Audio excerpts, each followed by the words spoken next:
You know, one of the oldest religious jokes around is, how can you sing standing on the promises if you're sitting on the premises? Now, this lady over here nodded before I even finished. She'd heard of it before. It's been a long time since I've been with this congregation. I'm sorry I haven't been back before now. Rest assured, though, as I say in my reports, that I do appreciate the financial assistance that you're giving me. Getting right into the lesson this morning, if you have your Bibles handy, please turn to the book of Ecclesiastes. And if I sound like a foghorn, I hope it doesn't drive you away.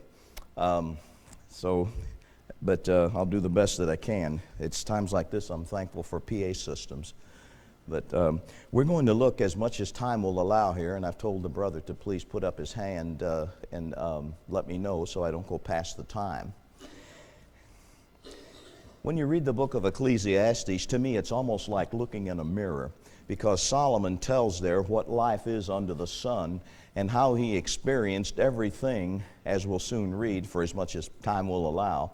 We'll soon read just everything that he wanted, he got. Whatever his eyes, as we'll come to the verse pretty soon, reads, that's exactly, whatever he wanted in life, he got. Let's just let that suffice. There was nothing his eyes fell on that he didn't want, that he didn't get. And his point is that because you have everything material that you want, everything monetary that you want, and King Solomon certainly had that's still not going to make you happy. And it goes right on to the very end when he tells all the riches that he experienced, all the traveling around that he did, and everything that had to do with man's life under the sun. Solomon says, I've tasted it. And no matter how much you have materially or monetarily, that's not going to make you happy. But it gets right down to the very simple basics. And that's when he said at the very end, to fear God and keep His commandments. This is a whole duty of man. Well, in order to look and read here what King Solomon had to say, here's what we read. Now, I don't know of any other one who could possibly be the author of Ecclesiastes but King Solomon, because he talks about the wisdom that he gained, and King Solomon got wisdom from God, obtained wisdom from God whenever he was sleeping, and talked to God in a dream, and that's where it was given to him. But it says here, the words of the preacher, the son of David, king in Jerusalem. Vanity of vanities, saith the preacher, vanity of vanities, all is vanity. This is more or less like saying, alas, as they say in the old Shakespeare plays. And vanity means empty and vain, but here it also means that which is temporary. Solomon says no matter what you gain in this life, going back again, hopefully not wearing the phrase out, monetarily or materially, that's not going to make you happy, because it's forfeited, totally forfeited whenever you leave this life. Because he goes on to say, what profit hath a man of all his labor which he taketh under the sun? Then he talks about the various cycles of life in the first 9 or 10 verses of the chapter. He says, one generation passeth away, and another generation cometh, but the earth abideth forever. Well, that's not saying that the earth is going to be around forever. We know that's not the case, as we'll see in this morning's lesson, and as you studied in your Bibles many times. The end of time's going to come sooner or later, and the earth's going to be destroyed. But as long as the earth stands, it's going to be one generation coming, one generation dying, another generation coming, another generation going. So again, remember, he's showing here the cycles of life. Then he says, the sun also ariseth, talking about the cycle, the circuit, and the sun goeth down, and hasteth to his place where he arose. Everything goes back to the beginning. And I remember what Brother D. Bowman once said when I heard him preach on this myself. He said, can you just imagine if you could live forever and be on the mountain and just watch that same sun rise and set, rise and set, rise and set, rise and set. He says, after a while you'd go crazy just seeing it time after time after time. But that's what happens. Everything goes in its cycles, comes back to the beginning, and that's what he's stating in these verses about how the sun goes right back to where it started. Always rising in the east, always setting in the west, east, west, and it's just a continuation. Well, it's no different with the wind, because he says, the wind goeth toward the south, and turneth about unto the north. It whirleth about continually, and what happens? Just like the sun, sun, and the wind returneth again according to the circuits. Then he says it's no different with the rivers, and we know that. All the rivers run into the sea, yet the sea is not full. Unto the place from whence the rivers come, just like the sun, just like the wind, he says, and just like one generation passing, thither they return again. Then he says, all things are full of labor. Man cannot utter it. That means you can't describe it all. The eye is not satisfied with seeing. I'm not talking about literal satisfaction here, but talking about you never see it all. I learned years ago and no doubt many of you did too, don't never say that you've seen it all whenever it comes to good or bad in life. And when it comes to bad, just when you think you've seen the worst, something else will happen. Just when you think you've seen it all, you'll end up seeing more, even if you live to be 100, or if one could possibly live as old as Methuselah. And then he says, they're all full of labor, and then he says, nor the ear filled with hearing. So we're saying that you cannot describe everything that goes on in the world, you cannot see everything that goes on in the world, and there's no way to hear everything that goes on in the world. That's what Solomon said, I experienced during life under the sun. And then, is there anything really new? No, not generically speaking, brethren, because he says, the thing that hath been, it is that which shall be. Now remember, he's saying this several thousand centuries ago, well, several thousand years ago, a number of centuries ago, and he said, that which is done is that which shall be done, and there is no new thing under the sun. Now, I realize the specifics change, but as far as everything generic goes, I don't think you can find an exception. Get a battery of geniuses and a battery of Galileos together. You'll not find anything that's generic that didn't exist then, that didn't exist in Solomon's time as well, and that from then all the way up to now. Because he says, there is no new thing under the sun. And if for no other reason Solomon has to be right, it is because of writing this under the pen of divine inspiration. Then he expounds on that, brethren, in verse 10 when he says, is there anything whereof it may be said, see, this is new, it hath been already of old time, which was before us. Solomon said it happened before my time, and it's going to happen after my time. That which was is now, and that which now is been, and that which now has always been. Now you can name everything in life that you want to name, and you'll find that it existed back in Solomon's time. You'll find that it existed back all the way to the creation, especially once the world began to be populated. There's always been marriage. There's always, and of course that's the negative and the positive. There's always been business. You can even find entertainment. As Solomon says later on, he hired entertainers. He experienced all of life. You can talk about business. You can talk about traveling, talk about family. All of that has been. And one of my favorite parts here is what we call, for those of you who grew up in the 60s like Sue and I did, the generation gap. There's always been the generation gap. The phrase didn't become popular, grant you, until the 60s. But whenever you talk about the generation gap, one has every single solitary, well, let's just start from this generation here. If you were to ask a lot of parents, grandparents, and great-grandparents, what's the biggest problem with the young people today? Well, here's the answer you'd get, would you not? You don't pay attention to the teachings of your elders. But you know, brethren, what were our parents and grandparents and great-grandparents saying when we were growing up? Let's just be honest with ourselves. We pulled our shenanigans growing up, did we not? You don't pay attention to what your elders teach you. Now, grandparents, what were your parents and grandparents and great-grandparents saying? You don't pay attention to what your elders say. Every generation, all the way back to the Garden of Eden, and whenever Adam and Eve had their first son, their first two sons, Cain and Abel, sin had already come into the world. What has every single solitary generation of parents, grandparents, and great-grandparents said about every single solitary generation of young people? And that same generation of young people say the same thing when it comes their turn to be parents, grandparents, and great-grandparents. You don't pay attention to the teachings of your elders. It's the same thing in every generation. It's no different now, and it always will be that way. The generation gap. There is no new thing under the sun. You can apply it to every sin that was ever committed. It was committed back then, once again, once the world became populated. Then he says, there is no remembrance of former things, neither shall there be any remembrance of things that are come with those that shall come after. You know, the sad thing about it, and it would be totally depressing if we didn't have a better life to look forward to after this, brethren, is that whenever we die, after a generation has passed, we're forgotten about. Why? Because the generation that buried us, they die as well.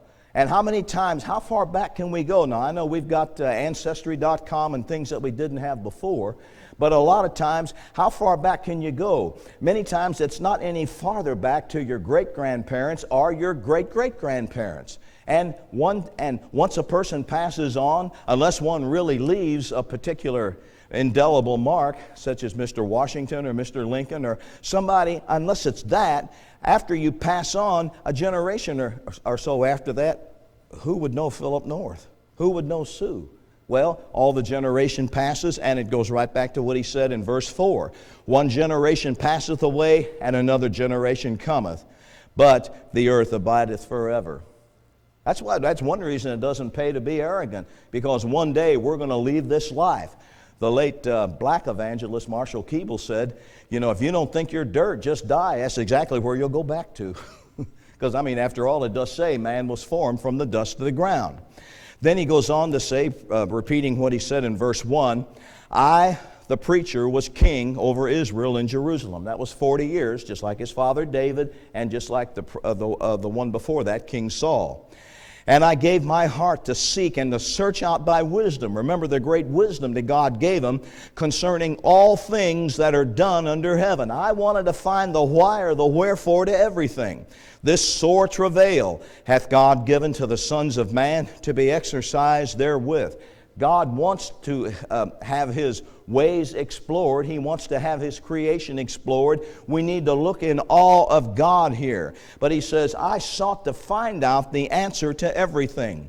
And He says, I have seen all the works. He must have done a lot of traveling, and with the riches that he had, he could very much afford that. But He's seen all the works that are done under the sun, and everything that consists of what is material and physical. Behold, all is vanity and vexation of the spirit. It'll bother us if we try to find out the answer to everything, because we won't. And you can get, again, a battery of Galileos, Copernicuses, and Einsteins, and everyone that you can get, and you'll not figure out the why or the wherefore to everything. And Solomon says if you try it, you'll end up being vexed or sorely distroubled of spirit. And he says there's some things, and we need not to let our vanities and egos, get the best of us here, but there's some things in life we're not going to be able to control. Now try telling that to some that are control freaks. They feel like they have to try to control every other person they meet, every other situation, move in and take control, and they can find out the answer to everything. Well, what's Solomon go on to say? That which is crooked cannot be made straight, and that which is wanting or lacking cannot be numbered. Too many things are going on in this world to be able to find the why or the wherefore to everything. Too many things are going on in this world that will allow us the ability to do because of our own finite minds. And Solomon said, with all the wisdom that God gave me, I still could not find the answer to everything, the opening of all mysteries.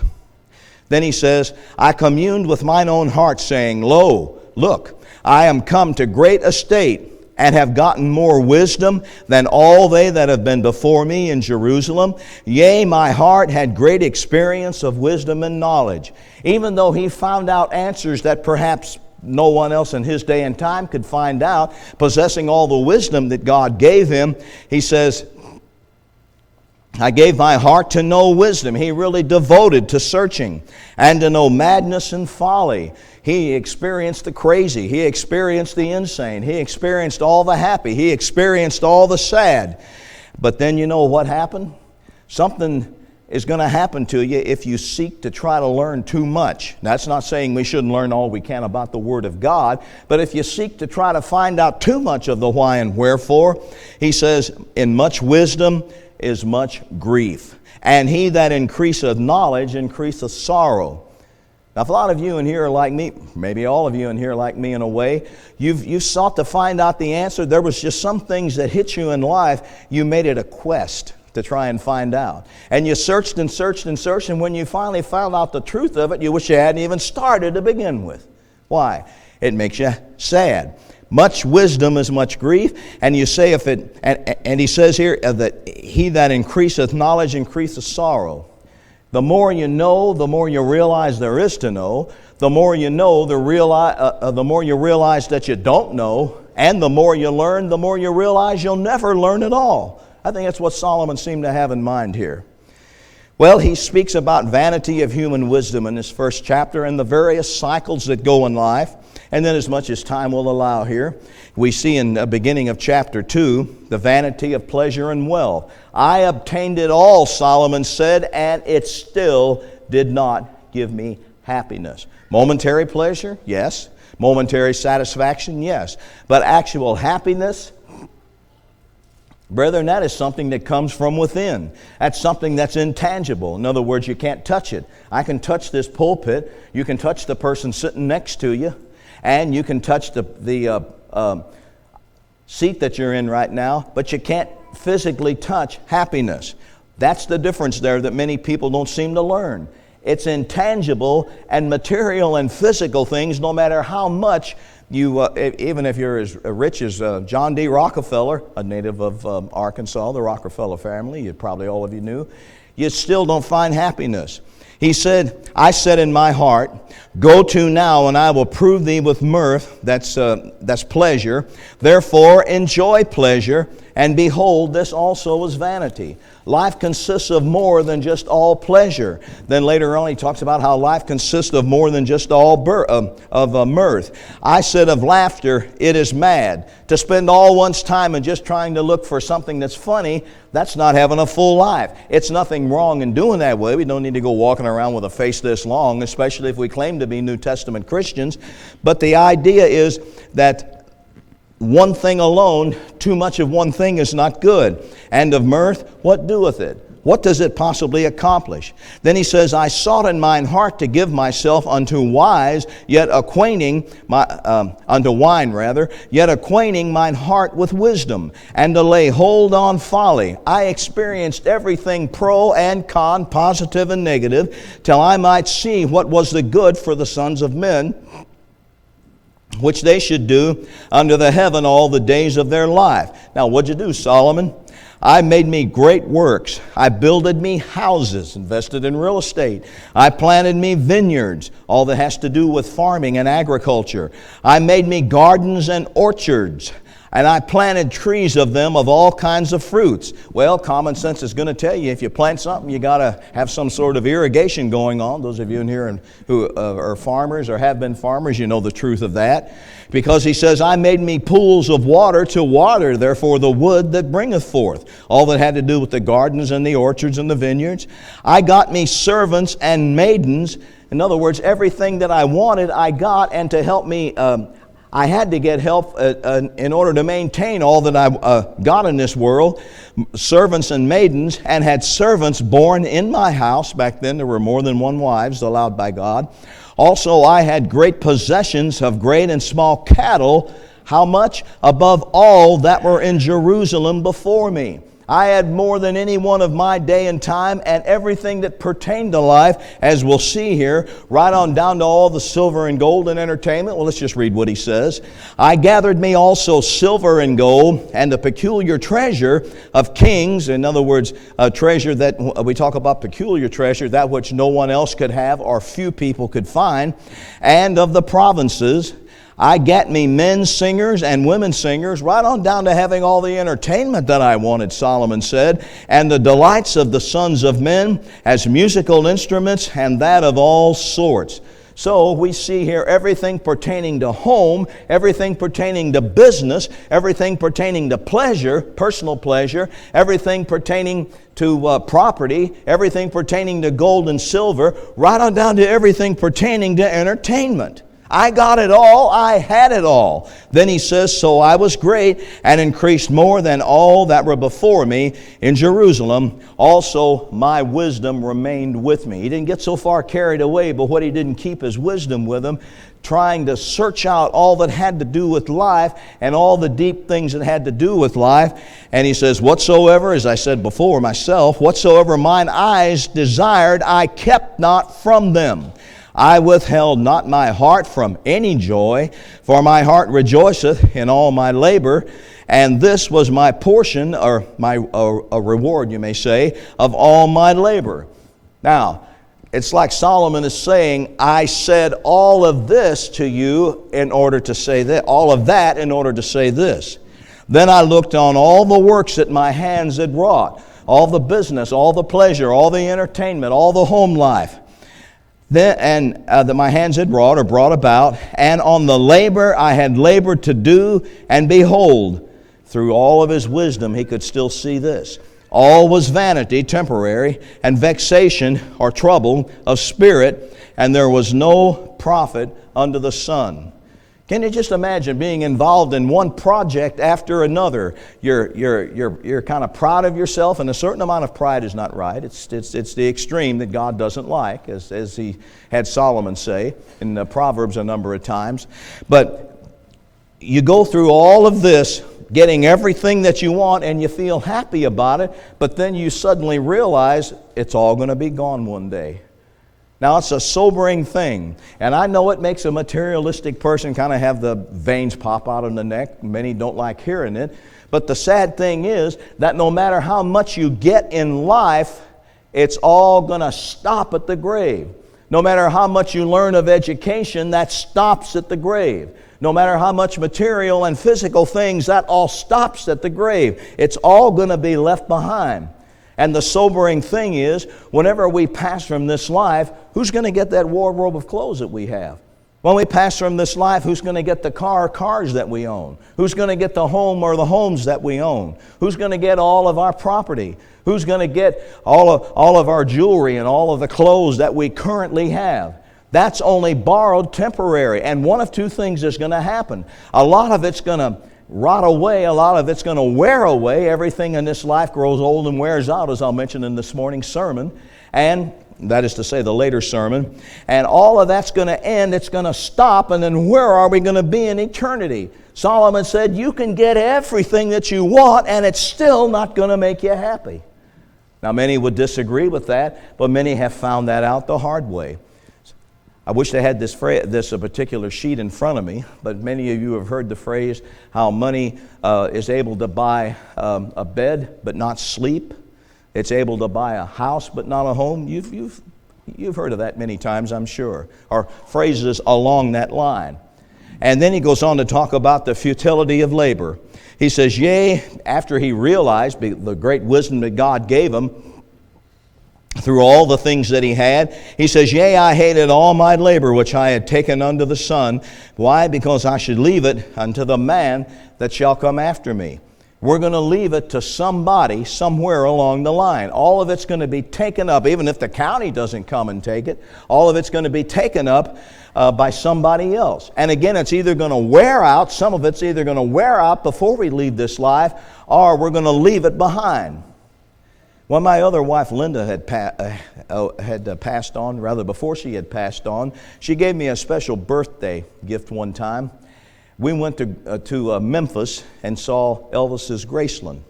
And as we were walking through there, it's a one-on-one thing, if they haven't changed it since then. You put on a set of headphones and it guides you from room to room. And you see all of the great material wealth that was popular at that day and time before we passed on in 77. And you walk through there, and I was just thinking, as I'm sure many people think, all of that's left behind. It's still here. He's gone. That's pretty sobering to go through there and see that. And when I visited California for the first time and saw Hearst Castle up in San Simeon, he had his own movie theater. Everything that he wanted, he got. He was at one time in charge of 13 different newspapers, William Randolph Hearst, around this country. And all of that's left behind. It's here. Much of it's still here, but he's gone. You know, one of the most sorriest situations I ever heard, brethren, back in 1976, there was a woman by the name of Sandra Eileen West that passed on at the age of 37 years old. She must not have had a healthy life to have died so young, but she must have been wealthy because she owned a Ferrari. You ready for this one? It took her 30 days for her attorney to get this through. But she ended up being buried in that Ferrari, wearing a negligee, sitting up in the driver's seat. A comedian, a popular comedian, made the remark, well, what's she expect to do, check the oil every 10,000 years? Now just think about that. That's how far some people will go in being materialistically minded. That Ferrari's not going to go anywhere except back to rust eventually. And the body goes back to the dust from whence it came. But this is how far people will go to be materialistically minded, and then only realize the hard way in eternity that such does just not make an individual happy. What did he say again in verse 18? Yea, I hated all my labor which I had taken under the sun, because I should leave it unto the man that shall be after me. Now what about that person that you're going to leave it to? They may take care of it properly, they may not. They may use it properly, or they may lose it. It says, and who knoweth whether he shall be a wise man or a fool? How he's going to take care of what you leave behind, all that you've worked hard to obtain.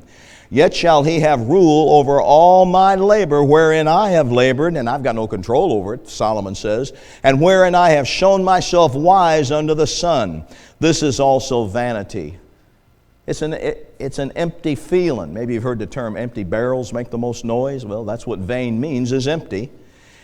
Therefore I went about to cause my heart to despair of all the labor which I took under the sun. Oh, here he's very enthusiastic, Solomon is, about obtaining everything that he can, everything that he wants he got, and then the wisdom came through that God gave him, and all of it's going to be gone one day, he says. For there is a man whose labor is in wisdom and in knowledge and in equity, yet to a man that hath not labor, therein shall he leave it for his portion. This also is vanity and a great evil. I remember what Jesus said. We're all familiar with this phrase, where he said, what doth it profit a man if he shall gain the whole world and lose his own soul? Well, if someone could have all the world to one's own self and die without Christ, they missed it and lost it all. You've not really lived until you've served Jesus. Then he says, for what hath a man of all his labor, and the vexation, or the great troubling of his heart, wherein he hath labored under the sun? For all his days are sorrows, and his travail grief, yet his heart taketh not rest in the night. This is also vanity. Did you ever notice that the more a person owns, the more, and it's common sense here, more a person owns, the more they have to keep track of, and you get to where you have so much worry and so much maintenance, you'll lose sleep over it. But then he says, let's just break it down a little bit and more or less simplify it.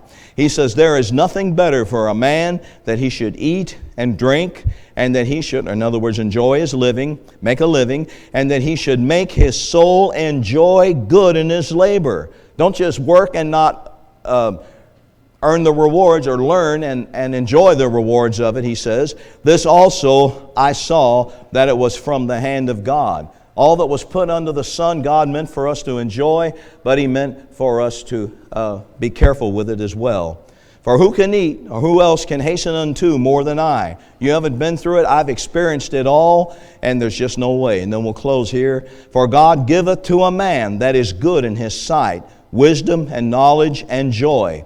But to the sinner, the one who just simply goes after material things, doesn't leave God in his life, travail, there's trouble. Some people think that's all they have to live for, is material and physical things. Have you ever read about the Depression?